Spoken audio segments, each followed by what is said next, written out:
இன்றைக்கு நாம் தியானித்து ஜெபிப்பதற்கென்று ஆண்டவர் கொடுத்த வேத வசனம் யோபுவின் புஸ்தகம் 3வது அதிகாரம் 25வது வசனத்தை நான் வாசிக்கிறேன், கவனமாய் கேட்டுக்கொள்ளுங்கள். யோபு 3:25வது வசனம். நான் பயந்த காரியம் எனக்கு நேரிட்டது, நான் அஞ்சினது எனக்கு வந்தது. நான் பயந்த காரியம் எனக்கு நேரிட்டது, நான் அஞ்சினது எனக்கு வந்தது. கவனமாய் கேட்டுக்கொள்ளுங்கள். யோபுவின் வாழ்க்கையில் மிருக ஜீவன்கள் எல்லாம் அழிக்கப்படுகிறது. வேலைக்காரர்கள் அக்கினியினாலும் எதிரிகளினாலும் வெட்டுண்டும் மரித்து போகிறார்கள். பிள்ளைகள் அவர்கள் இருந்த வீடு இடிந்து விழுந்து ஒரே நேரத்தில் மரித்து போகிறார்கள். யோபுடைய சரீரத்தில் வியாதி வந்து அவர் பயங்கரமாக பாடுகளை அனுபவித்துக் கொண்டிருக்கிறார். இதன் பின்னணியில் நீங்கள் பார்க்கும் பொழுது யோபுக்குள்ளே ஒரு பயம் இருந்திருக்கிறது. என்ன பயம் இருந்திருக்கிறது? யோபு அதாவது ஆசீர்வதிக்கப்பட்ட மனிதன். யோபின் புஸ்தகம் 1வது அதிகாரத்திலே 1, 2, 3 வசனங்களை எல்லாம் வாசித்து பார்ப்பேன் என்று சொன்னால், கிழக்கத்தி புத்திரர் எல்லாரிலும் அவர் பெரியவனாக இருக்கிறார். அவர் வாழ்ந்த கிராமத்திலே அவரை போல ஒரு பெரிய பணக்கார மனிதன் இல்லை, ஒரு குறைவும் கிடையாது. 10 பிள்ளைங்க, பிள்ளை செல்வம் அதிகமாக இருக்கிறது, நிறைய வேலைக்காரங்க இருக்கிறாங்க, ஆஸ்தி ஆடு மாடெல்லாம் தாராளம், நிறைய பணிவிடைக்காரங்க வேலைக்காரங்க இருக்கிறாங்க. அப்படிப்பட்ட குடும்பம். கர்த்தருக்கு அவர் பயப்படுறாரு. அவர் கர்த்தருக்கு பயந்து ஆண்டவரே சாத்தாண்ட சாட்சி கொடுத்தார் யோபு குறித்து, அவன் தேவனுக்கு பயப்படுகிறேன்னு சொல்லி. ஆனா ஒண்ணு, அவருக்குள்ள ஒரு பயம் எப்போ இருந்திருக்கு. என்ன பயம் இருந்திருக்குது? மிருக ஜீவன்கள் எல்லாம் போயிருமோ, வேலைக்காரங்கள் எல்லாம் இழந்துருவோமோ, பிள்ளைகள் மரித்து போயிருவாங்களோ, சரீரத்தில் வியாதி வந்து விடுமோ. நல்லா புரிஞ்சுக்கிடுங்க. கர்த்தருக்கு பயப்படுற மனுஷன்தான், நல்ல செல்வந்தமான மனுஷன்தான். ஆனா இவருக்குள்ள எப்பவும் ஒரு பயம், இது வந்துருமோ, இது நடந்துருமோ, இது நடந்துருமோ அப்படின்னு சொல்லிட்டு ஒரு எண்ணம். இந்த யோபுடைய மனதில் இருந்த அந்த பயத்தின் எண்ணத்தை போலதான் இன்றைக்கு சிலருடைய உள்ளங்களுக்குள்ளையும் எப்படி ஒரு வியாதிக்காக நம்ம தேவ சமூகத்தில் ஜெபித்திருப்போம், அல்லது ஊழியக்காட்ட ஜெபம் பண்ணி இருப்போம்.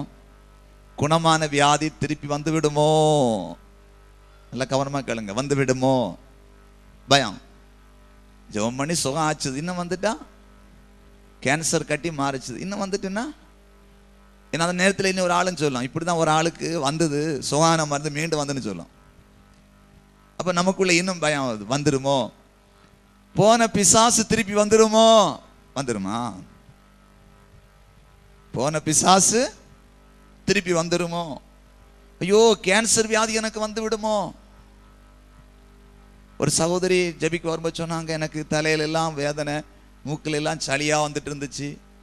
சிலர் என்ன பயமுறுத்தினாங்க, இப்படி இருந்தா கேன்சரா இருக்குன்னு சொன்னாங்களா. அல்லேலூயா. இவங்க டாக்டர் இல்ல, இவங்க நம்ம கிராமத்தில் இருக்கிறவங்கள எம்டி டாக்டர்ஸ். பார்த்தவனே சொல்லுவாங்க, உனக்கு சளி வந்துட்டு வயிற்றுல கேன்சர். அவங்க பயந்து போய் நடுங்கி ஓடி வராங்க, கூப்பிட்டுட்டு ஓடி வராங்க. எனக்கு ஜெபம் பண்ண மக்கள்லாம் இப்படி சொல்றாங்க பாருங்க. சிலருக்குள்ள இப்படி கேன்சர் வந்துருமோ, எனக்கு சுகர் வந்துருமோ, ப்ரெஷர் வந்துருமோ. சுகர் வந்துருமோ, எதுக்கு வரணும் சுகரு, ப்ரெஷர் எதுக்கு வரணும்? நான் கேட்குறேன், எதுக்கு வரணும்? நம்ம அதை பற்றி எதுக்கு பயப்படணும்? சிலருக்கு என்னன்னா, எப்போ மனசுல விபத்து வந்து நடந்துருமோ, பைக்கில் போனால் விழுந்துருவேனோ, காரில் போனால் இடிச்சிருவேனோ. இடிக்கும், அதான் சொல்கிறேன், அதுக்கு தான் இப்போ பேசுகிறேன். ஃப்ளைட்டில் போனால் ஃப்ளைட்டு கீழே விழுந்துருமோ, பயம் எப்போதும். அப்படிப்பட்ட ஒரு எண்ணம் சிலருக்கு மனசுல. என் புருஷன், அதாவது என் மனைவி என்னை விட்டு விட்டு பிரிந்து போய்விடுவாளோ. நல்லா தான் இருப்பாங்க, ஆனால் சந்தேகம். பேப்பரில் படித்தோமே 10 வருஷத்துக்கு பிறகு பிரிஞ்சு போயிட்டான்னு. அங்கே ஒரு ஆள் இப்படி போயிட்டது இல்லை, இவனும் அப்படி தான், இப்போ நல்லா இருக்கிறான், பிரிஞ்சு போயிடுவாளோ, பிரிஞ்சு போயிடுவாளோ. என் புருஷன் இப்போ நல்லா நேசிக்கிறாரு, சோறு வாங்கி போடுறாரு, சாம்பார் வாங்கி போடுறாரு, கறி வாங்கி போடுறாரு, மட்டன் வாங்கி போடுறாரு, சேலம் வாங்கி கொடுக்குறாரு, போயிடுவாரோ, என்னை விட்டு போயிடுவாரோ. இந்த எண்ணெயெல்லாம் எதுக்குன்னு கேட்குறேன், போயிடுவாரோ. சிலருக்கு ஒரே சந்தேகம், கடைசி நாளில் என் பிள்ளைங்க பார்ப்பாங்களோ. கடைசி நாளில் இன்னும் ராத்திரி உறங்கி நீ நாளை எழும்புனான்னு உனக்கு தெரியும். காலத்தை மூச்சு போனாதான் உனக்கு உண்டு. ஆனா இப்ப அதுக்கு பத்தி பயம். கடைசி நாள்ல பயல பாப்பானா இவனும் சொன்னாலே எல்லாம் எழுதி கொடுத்துடாத. ஆனா பைபிளும் கையும் ஜெபமும் பார்த்தா சோத்திரம் சோத்திரம் அல்லேலூயா அல்லேலூயா அல்லேலூயா. பார்த்தா என்ன பார்க்கணும்னா கத்தர் பார்ப்பாரு, இல்லை கவர்மெண்ட் பார்க்கும், அரசாங்கம் பார்க்கும், இல்லை ஆட்களை அனுப்புவார் கத்தர். அவங்க பிள்ளைய பார்த்தா அவனுக்கு நல்லது, பின் காலத்தில் அவனு பிள்ளைகள அவனோட பிள்ளைய அவனோட பார்க்கும். இல்லைன்னா அவங்க அதுக்கு மோசமான நிலைமை அவன் போ. நம்ம அதை பற்றி இப்போ கேர் பண்ண அவசியம் என்ன, கவலைப்பட வேண்டிய அவசியம் என்ன? பிள்ளைகளை நிறைய ஆட்கள் நம்ம விசுவாசிகளை குழப்பம். கடைசி நாளில் என்ன நடக்குமோ, பிள்ளைய பார்க்கணுமா பார்க்க மாட்டேனுமா, வர மரும வெள்ளம் தருவாளோ தரமாட்டாளோ? தரமாட்டா. நீ பயந்தது உனக்கு வரும். யோபு அப்படிதான் சொல்லுறாரு. நான் பெரிய ஆளு தான், ஆண்டவரை பத்தி நல்ல பயம் இருக்கு அவருக்கு. உங்களுக்கு இருக்கு ஆண்டவரை பத்தி பயம் இருக்கு. ஆனா தேவையில்லாத பயப்படுற அவசியம் இது எதுக்குன்னு தான் கேட்கிறேன். இந்த பயம் நமக்கு எதுக்கு? அதான் யோபு பயந்தது வந்தது. உனக்குள்ள எப்பவுமே ஒரு பயம், இது வந்துருமோ இது வந்துருமோ இது நடந்துருமோ, வீட்டுல திருட வந்துருவானோ, அப்படி பண்ணிடுவானோ, கொள்ளையடிச்சிருவானோ, ஏமாத்திட்டு போயிடுவானோ, நகை பிடிங்கிட்டு போயிடுவானோ. நீ பயப்பட பயப்பட பயப்பட அந்த காரியம் உனக்கு வருகிறது. நீ எதை சிந்திக்கிறாயோ எதை நினைக்கிறாயோ உனக்கு நீ எதிர்மறையாய் சிந்திக்கிறாய். உன் சிந்தனை நேர்மறையாக மாறட்டும். எனக்கு இது வருவதில்லை, நான் வியாதிப்பட்டு இருப்பதில்லை, சுகமாயிருப்பேன், கடனோடு இருக்க மாட்டேன், பிள்ளைகள் என்னை பார்ப்பார்கள், கடைசியில் நடத்துவார், கர்த்தர் என்னை வாளாக்காமல் தலையாக்குவார், நான் உயர்த்தப்பட்டிருப்பேன், சுகமாயிருப்பேன். இந்த மாதிரி சிந்திப்பார்.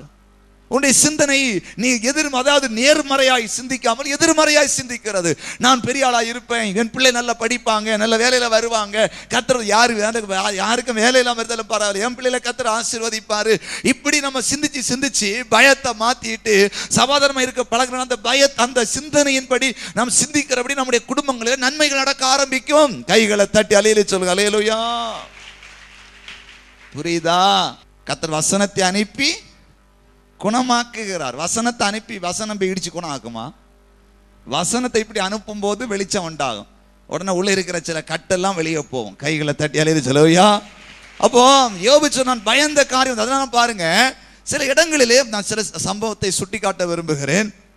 ஆண்டவர் சில இடங்களிலே அவர் நேரடியாகவும் அவருடைய பிள்ளைகளை கொண்டும் பயப்படான்னு சொல்லி இருக்கிறார். பாருங்க, 2 நாளாகமம் 20வது அதிகாரத்திலே நீங்கள் 11வது வசனம் முதல் வாசிக்கும் போது நானே வாசிக்கிறேன். 2 நாளாகமும் 20வது அதிகாரம் 11 முதல் சில வசனங்களை வாசிக்கிறேன். இப்போதும் இதோ அவர்கள் எங்களுக்கு நன்மைக்கு தீமை சரி கட்டி தேவரீர் எங்களை சுதந்திரிக்க பண்ணின உம்முடைய சுதந்திரத்திலிருந்து எங்களை துரத்திவிட வருகிறார்கள். எங்கள் தேவனே, அவர்களை நீர் நியாயம் தீர்க்க மாட்டீரோ? எங்களுக்கு விரோதமாய் வந்த இந்த ஏராளமான கூட்டத்திற்கு முன்பாக நிற்க எங்களுக்கு பலன் இல்லை. நாங்கள் செய்ய வேண்டியது இன்னதென்று எங்களுக்கு தெரியவில்லை. ஆகையால் எங்கள் கண்கள் உம்மையே நோக்கி கொண்டிருக்கிறது என்றான். யூதா கோத்திரத்தார் அனைவரும், அவர்கள் குழந்தைகளும், அவர்கள் பெண் ஜாதிகளும், அவர்கள் குமாரரும் கூட கர்த்தருக்கு முன்பாக நின்றார்கள். அப்பொழுது சபையின் நடுவில் இருக்கிற மத்தனியாவின் குமாரனாகிய ஏயேலின் மகனான பெனையாவுக்கு பிறந்த சகரியாவின் புத்திரன் யாகாசியல் என்னும் ஆசாப்பின் புத்திரல் ஒருவனான லேவியின் மேல் கர்த்தருடைய ஆவி இறங்கினதனால் அவன் சொன்னது, சகல யூதா கோத்திரத்தாரே, எருசலேமின் குடிகளே, ராஜாவாகிய யோசபாத்தை கேளுங்கள். நீங்கள் இந்த ஏராளமான கூட்டத்திற்கு பயப்படாமலும் கலங்காமலும் இருங்கள் என்று கர்த்தர் உங்களுக்கு சொல்லுகிறார். கைகளை தட்டி அலையில சொல்லுயா. யோசபாத்துக்கு விரோதமாய், யூத ஜனங்களுக்கு விரோதமாய் ஒரு பெரிய கூட்டம் 2 நாளாம் 20 அதிகாரத்திலே அங்கே நீங்கள் பார்க்கும்போது 1வது வசனத்திலே, இதற்கு பின்பு மோவா புத்திரரும் அம்மோன் புத்திரரும் அவர்களுக்கு கூட அம்மோனியருக்கு அப்புறத்தில் உள்ள மனுஷரும் கூட யோசபாத்து விரோதமாய் யுத்தம் பண்ண வந்தார்கள்.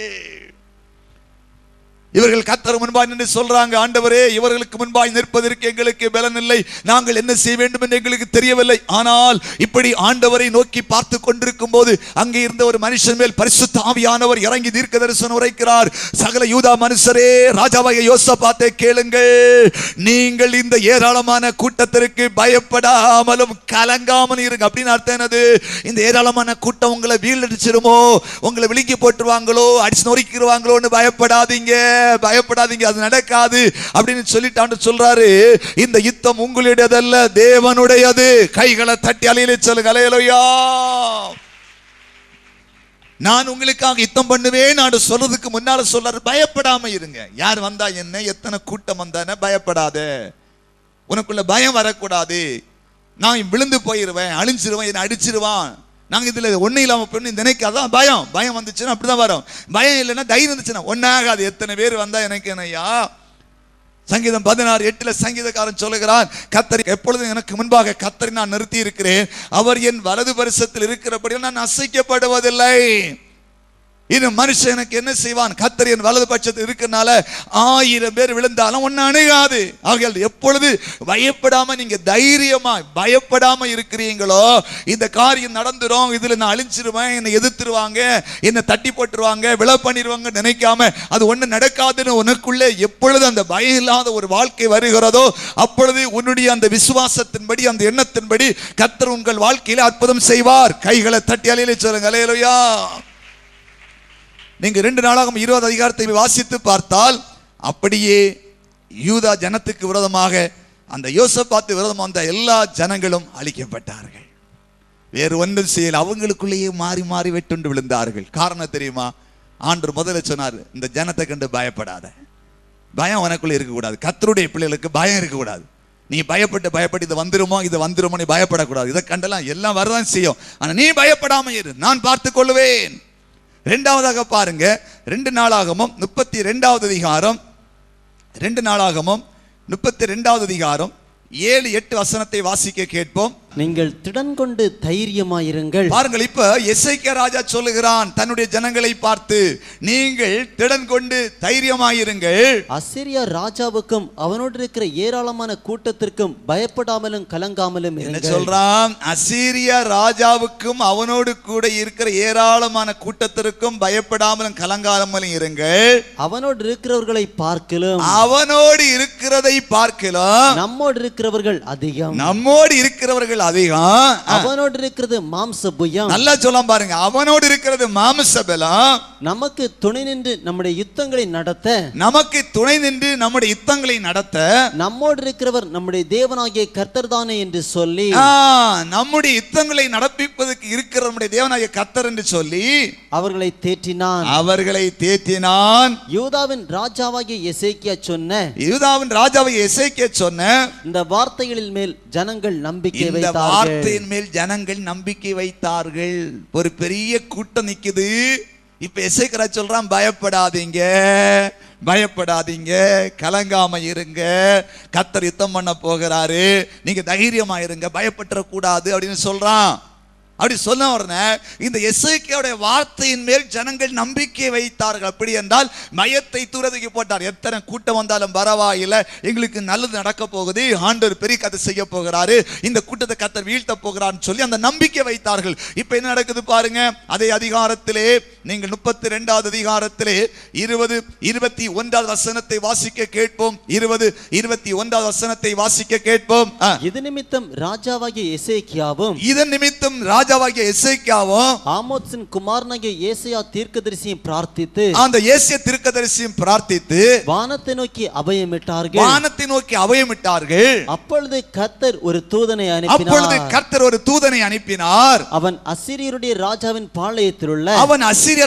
பாளையத்திற்குள்ளே சகல பராக்கிரமசாலிகளையும் தலைவரையும் சேனாபதிகளையும் அதம் பண்ணினான். அப்படியே சனகரிப் செத்த முகமாய் தன் தேசத்திற்கு பாருங்க. அசீரியா ராஜாவாகிய சனகரிப் செத்த முகமாய் திரும்பி போனான். எல்லா பரசாலி ஒரு தூதன் போய் வெட்டி சாச்சாச்சு. பாத்தீங்களா? பயப்படாம இருக்கிற அர்த்தத்தை பார்த்துடுங்க. இதை பயப்படக்கூடாது. யார் வந்தானே, எவ்வளவு பெரிய கொடூரன் துன்மார்க்கன் ராவடி எவனை நீ கேட்டு முன்னால, நம்ம கூட இருக்கிற பெரிய ஆண்டவர், பயப்படக்கூடாது, கர்த்தர் கூட இருக்கிறாரு. இப்ப ஆண்டவர் அங்க தூதன் அனுப்பி எல்லா பராக்கிரமசாலிகளையும் வெட்டி சாய்த்து போட்டு விட்டார். இவன் என்ன செய்யறாங்க பாருங்க. அங்கே அவன் தன் தேவனுடைய கோவிலுக்குள் பிரவேசிக்கிற போது, அவனுக்கு கோயில், இவன் ஆண்டவர் பிள்ளை கிடையாது, அவனுக்குன்னு ஒரு கோயில் வச்சிருந்தான். அந்த கோயிலை விளக்க நேரம் இல்லை. அவனுக்கு கோயிலுக்குள்ள தப்பி ஓடி போறாங்க. ஏன்னா இவனுக்கு ஆளெல்லாம் வெட்டப்பட்டாச்சு. இவனை கோயிலுக்குள்ள ஓடி போறான். இப்ப என்ன நடக்குதாங்க? அவனுடைய கற்ப பிறப்பான சிலர் அவனை பட்டயத்தால், வந்து பட்டயத்தில் அந்த கோயிலை வச்சு வெட்டி கொண்டானோ. கற்ப பிறப்பான பிள்ளைங்க, அவனுக்கு கற்ப பிறப்புகள் வந்து வெட்டி கொண்டுச்சு. கதை முடிஞ்சு பாத்தீங்களா? எவ்வளவு பெரிய ஆளு. ஆண்டவர் முதல்ல சொன்னாரு, எசேக்கியா வச்சு பயப்படாத இருங்க, தைரியமா இருங்க. ஏதோ ஒன்று நடக்க போகுது, தைரியமா இருங்க, பயப்படாதீங்க. நம்ம சின்ன ஒரு ஆளை பார்த்தோம், ஓ அப்படி வந்துச்சுப்போ, இப்படி வந்துச்சு, கடல் கொந்தளிச்சிச்சு, அவன் பேசிட்டான், இவன் பேசிட்டான், முட்டாய் தின்னுட்டான், சோறு தின்னுட்டான், என்னை பார்த்து சிரிச்சிட்டான். இது ஆண்டவர் பிள்ளைகளுக்கு விசுவாசம், இது நமக்கு தைரியம். ஐயா இங்க பாருங்க, ஒரு பெரிய ராணுவம் நிக்குது ஐயா, எதிர்த்து நிக்கிறதுக்கு ஒரு பெரிய கூட்டம் நிக்குது. அப்போ ஆண்டவர் சொல்றாரு, கர்த்தருடைய பிள்ளைகள் மூலம் பயப்படாத இருங்க. பயப்பட்டா போச்சு, பயப்பட்டுட்டீங்கன்னா அப்படி நடந்துரும். அதனால இப்ப பயப்படாங்க, யுத்தத்தை கர்த்தர் நடப்பிக்க போறாரு, நீங்க வெற்றி அடைய போறீங்க. அந்த தைரியம் உங்களுக்குள்ள இருக்கட்டும், பயப்படாதீங்க, பயப்படாதீங்க.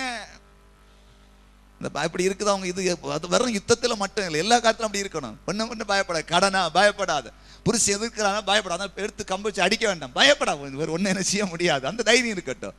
அவரை அடிக்க முடியாது, என்ன வீழ்த்த முடியாது, வழக்கு அந்த வழக்கில் அவங்க ஜெயிக்க முடியாது. சொத்து பிரச்சனை எனக்குள்ளது எனக்கு தரவார் கத்தர், இதுல ஒண்ணு அவங்க ஜெயிக்க முடியாது, அநியாயமா ஒண்ணு பண்ண முடியாது. அந்த விசுவாசம், அந்த தைரியம், அந்த எண்ணம் உங்களுக்குள்ள இருக்குமானால் அந்த எண்ணத்தை கண்டு கத்தர் உங்களுக்காக அற்புதம் செய்வார். அல்லேலூயா சொல்லுங்க, அல்லேலூயா. நீங்க நன்றாக புரிந்து கொள்ளணும், யோபுடைய வாழ்க்கையில் அவ்வளவு பெரிய மனுஷன், கத்தருக்கு பயப்பட்ட மனுஷன் வீழ்ச்சி அடைவதற்கு அவருடைய இருதயத்தில் ஒரு பயம் இருந்தது. எப்பவும் பிள்ளைகளை பார்க்கும்போது, ஐயோ பிள்ளைகளை இழந்துருவனோ, சொத்தை இழந்துருவனோ, வீட்டை இழந்துருவனோ அப்படின்னு சொல்லி அப்படியே பார்த்து பார்த்து பார்த்து கலங்கி இருக்கிறாரு. ஒரு நாள் அப்படியே நடந்தது, அவர் கதறுகிறார், நான் பயந்த காரியம் எனக்கு நேரிட்டது, நான் அஞ்சின காரியம் எனக்கு வந்தது. 2 தீமோத்தேயு 1வது அதிகாரம் 7வது வசனத்தை வாசிக்க கேட்போம். தேவன் நமக்கு பயமுள்ள ஆவியை கொடாமல், தேவன் நமக்கு பயமுள்ள ஆவியை கொடாமல், பலமும் அன்பும் தெளிந்த புத்தியுமுள்ள, பலமும் அன்பும் தெளிந்த புத்தியுமுள்ள ஆவியை கொடுத்திருக்கிறார். ஆவியை கொடுத்திருக்கிறார். தேவன் பயமுள்ள ஆவியை கொடாமல். நல்லா கவனமா கேளுங்க, எல்லாரும் என்ன மொத்த பாருங்க. நம்ம ஆண்டவர் கொடுக்கிற ஆவி பயமுள்ள. அப்ப பயமுள்ள ஆவி யாரு கொடுப்பா? ஆண்டவர் கொடுக்க மாட்டாராம் பயமுள்ள ஆவிய. அப்ப பயமுள்ள ஆவியை கொடுக்கிறது யாரு? ஆண்டவர் சொல்றாரு, உனக்கு நான் பயமுள்ள ஆவியை கொடாமல். சிலருக்குள்ளே இந்த பயத்தின் ஆவி உள்ளே உண்டு. எப்ப எதுக்கு எடுத்தாலும் பயந்து பயந்து சொயங்கி மாறி, என்ன சொயங்கி மாறி பேச, சொயங்கி. இது சாதா காய்ச்சல் ஐயா, என் பிள்ளைக்கு வந்து ஒன்றும் வராது.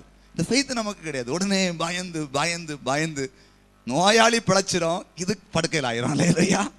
நோயாளிக்கு டாக்டர் குத்துற ஒரு ஊசியில சுகாயிரும், நோயாளியை பத்தி திங்க் பண்ற ஆளு போய் பெட்ல படுத்துறோம். பயத்தை தூக்கி தூர போடுங்க. விசுவாச பிள்ளைகளுக்குள்ள என்ன இருக்கணும்? அத்திமரம் துளிர் விடாமல் போனாலும் நான் கர்த்தருக்குள் மகிழ்ச்சியாக இருப்பேன். நாங்கள் ஆராதிக்கிற தேவன் எங்களை தப்புவிக்க வல்லவர். அவர் எங்களை தப்புவித்தாலும் தப்புவிக்காமல் போனாலும், ராஜாவாகிய நீர் அறிந்திருக்க வேண்டிய காரியம், நீர் நிறுத்தி இருக்கிற சிலையை நாங்கள் வணங்க மாட்டோம் தைரியமாக சொன்னார்கள். எங்களை தப்புவிக்க வல்லவர், தப்புவிக்காம இருந்தாலும் பயப்பட மாட்டோம். கைகளை தட்டி அழியா. இந்த நம்பிக்கை இருக்கணும், இந்த விசுவாசம் இருக்கணும். எல்லாத்துக்கும் பயந்து பயந்து பயந்து பயந்து பயந்து போனது வந்துருமோ, இது வந்துருமோ, விழுந்துருவனோ, கடன் போயிருமோ, பிரிஞ்சிருவோமோ, இப்படி இருந்துருவோமோ, அப்படி இருந்துருவோமோ. இந்த பயம் ஆண்டவருடைய பிள்ளைகளுக்கு எதற்கு? நீங்களும் நான் ஆராதிக்கிறவர் யார் அதை புரிந்து கொள்ளுங்கள். ஆண்டவர், நாம் ஆராதிக்கிற தேவன் சர்வ வல்லமையுள்ள ஆண்டவர் அல்லவா, வானத்தையும் பூமியையும் படைத்தவர் அல்லவா, உங்களையும் நீ சிருஷ்டித்த தேவன் அல்லவா, நம்முடைய அவருடைய ஜீவ சுவாசத்தை நமக்கு ஊதினவர் அல்லவா, நம்மை கரம் பிடித்து நடத்துகிற தேவன் அல்லவா, நமக்கு ஆலோசனை கொடுக்கிற தேவன் அல்லவா, நம்மை ஆசீர்வதிக்கிறவர் அல்லவா, நமக்கு பாதுகாப்பை கொடுக்கிற தேவன் அல்லவா, நமக்கு ஞானத்தை கொடுக்கிறவர் அல்லவா, நமக்கு பேரையும் புகழை உண்டாக்குற தேவன் அல்லவா, நம்முடைய எதிராளிகளை நமக்கு முன்பாய் தாழ்த்துகிற தேவன் அல்லவா. ஆனால் நீங்கள் இதை புரிந்து கொள்ளாமல் பயந்து பயந்து எல்லா மக்களை போல பைபிளை கொண்டு ஆலயத்தை வந்துகிட்டு யாரோ ஒன்று சொன்ன உடனே பயந்து பயந்து பயந்து நீங்கள் போகிறீர்களே, யோபுவை போல நீங்கள் பயந்தால் அந்த காரியம் உங்களுக்கு நேரிடும். கைகளை தட்டி அழுதோ. நேரத்தில் ஒரு கட்டிக்கு இப்போ ஹாஸ்பிட்டல் ஒரு டெஸ்ட் பண்றோம், கட்டி இருக்கு, உடனே கேன்சர். டாக்டர் சொல்லுவார், சந்தேகமா டெஸ்ட், சிரிச்சுட்டே போய் டெஸ்ட் பண்ண, உடனே இல்லை கொழுப்பு கட்டின்னு சொல்லிவிடுவாங்க. இல்லையா? இது உடனே அப்பா மூச்சில் அடைச்சி இப்படி தான் ஒரு பக்கத்தில் ஒரு ஆளும் சொல்லும், நேற்று இப்படி தான் அக்கா போயிட்டு பக்கத்தில் ஒரு ஆளுக்கு இப்படி தான் ஒரு கட்டி இருந்தோம், கேன்சர் சொன்ன ஒருத்தி வருவாங்க, செருப்பால் அடிக்கணும். அல்லேலூயா. விளக்கு மாறச்சு அடிக்கணும். என் வீட்டுக்குள்ளே வராதுன்னு சொல்லி வெளியே அனுப்பணும். அது வேற யாருக்கும் வந்திருக்கு, எனக்கு வராது. ஏன்னா இயேசு பிள்ளை, அது என்ன கட்டியோ அதெல்லாம் அங்கே தானாக போயிடும். அதை பற்றி நான் கவலை, எனக்கு கேன்சர் கட்டி வராது. அப்படி டாக்டர் சொல்லுவார், எங்களுக்கே சந்தேகம் ஏதோ ஒரு கட்டி அப்படின்னு சொல்லுவார். அப்புறம் வந்து ஒரு கவர்மெண்ட் அடுத்தமா கட்டியும் இருக்குது, அது ஒன்றும் காணாது. இது நம்ம உடனே முதல்ல வைத்திருந்தோம். அவர் சந்தேகத்தில் சொல்லுவார், அதுக்குள்ளேயோ அந்த கட்டியாக இருக்குமோ கேன்சர் தானோ கேன்சர் தானோ கேன்சர் தானோ. இதுதான் விசுவாசம், இதுதான் உங்களுக்கு எண்ணம். இப்படி இருங்க. கர்த்தர் எனக்கு அதை அனுமதிக்க மாட்டார். ஆண்டவர் சொல்லி இருக்கிறார், நான் எகிப்தியனுக்கு வரப்பண்ண எந்த வியாதியும் உனக்கு வரப்பண்ணேன். கைகளை தட்டி அல்லேலூயா சொல்லுயா, நானே உன் பரிகாரியான கர்த்தர். அதான் ஆண்டவர் சொல்லி இருக்கிற வார்த்தை. நமக்கு எகிப்தியனுக்கு வந்த வியாதி நமக்கு வராது. நம்முடைய சன்னதியிலே கேன்சர் வியாதி இல்லை. நம்முடைய சன்னதியிலே கிட்னி ஃபெயிலியர் ஆன ஆட்கள் கிடையாது. நம்முடைய சன்னதியிலே பிச்சைக்காரர்கள் கிடையாது. நம்முடைய சன்னதியிலே குடிகாரன் கிடையாது. நம்முடைய சன்னதியிலே ரவுடிகள் கிடையாது. நம்முடைய சன்னதியிலே கடன்பட்ட மக்கள் கிடையாது. இந்த விசுவாசம் உங்களுக்கு இருக்கட்டும். கைகளை தட்டி அல்லேலூயா. சும்மா பயந்து பயந்து பயந்து இருக்காதீர்கள். அது பயப்படும் உலக மக்கள். ஆண்டவர் மத்தேயு 6வது அதிகாரத்திலே சொல்லும்போது சொல்லி இருக்கிறார், அஞ்ஞானிகள் இவைகளுக்காக தேடி அலைகிறார்கள். குடிப்பதற்கு என்ன செய்வோம், உடுப்பதற்கு என்ன செய்வோம், புசிப்பது, அது அஞ்ஞானிகள் தாடி தேடுகிறார்கள். உங்களுக்கு இவைகளெல்லாம் தேவை என்பதை பரமபிதா அறிந்திருக்கிறார். கைகளை தட்டி அல்லேலூயா சொல்லுயா. பரமபிதா அறிந்திருக்கிறார். இயேசு உங்களுக்கு இது தேவை என்பதை அறிந்திருக்கிறார். மத்தேயு 6:33 ஆண்டு சொல்லும்போது சொல்லுகிறார், நீங்கள் முதலாவது தேவனுடைய ராஜ்யத்தின் நீதியின் தேடுங்கள், அப்பொழுது உங்களுக்கு இவைகளெல்லாம் கூட கொடுக்கப்படும். கைகளை தட்டி இயேசுவுக்கு நன்றி செலுத்துங்க. அல்லேலூயா. அதனால இனி பயப்படக்கூடாது. பிள்ளைகளை பத்தி பயப்படாதீங்க. 4 பொண்ணு 5 பொண்ணு தான் கர்த்தர் நடத்துவார். ஒண்ணு இல்லாம இருந்தாலும் கர்த்தர் எல்லாம் நடத்துவார். வேலை இல்லாம இருந்தாலும் வேலையை தருவார். வீடு இல்லைன்னா வீடை தருவார். ஒன்னும் கலங்காது, தருவார். அவரால் முடியும். அவரால் இல்லாத ஒன்றை உருவாக்க முடியும். இல்லாத இருக்கிறதா பேர் சொல்லி அழைக்கிறவர். 1 சாமுவேல் 2 அதிகாரத்திலே ஒருவனை உயர்த்தி ஒருவனை தாழ்த்துகிறார். சிறியவனை பிழிந்து இளையவனை குப்பைந்து உயர்த்துகிறார். முடியும், நிச்சயமாய் முடியும். அதனால நீங்க கலங்க வேண்டாம். கர்த்தரால் எல்லாம் செய்ய முடியும். கற்பத்தின் கனியை தர முடியும், வேலையை தர முடியும், வியாபாரத்தை தர முடியும், தொழிலை தர முடியும், ஒரு விசாவை தர முடியும், ஒரு நல்ல வேலையை தர முடியும், நல்ல ஒரு ஐக்கியத்தை தர முடியும், நல்ல ஒரு தொடர்பை தர முடியும், நல்ல ஒரு தேவ பிள்ளைகளோடு பழக்கத்தை தர முடியும், உங்களுக்காக ஜெபிக்கிற நல்ல ஒரு ஐக்கியத்தை கர்த்தரால் தர முடியும். கைகளை தட்டி அல்லேலூயா சொல்லு. பயப்படாதீங்க.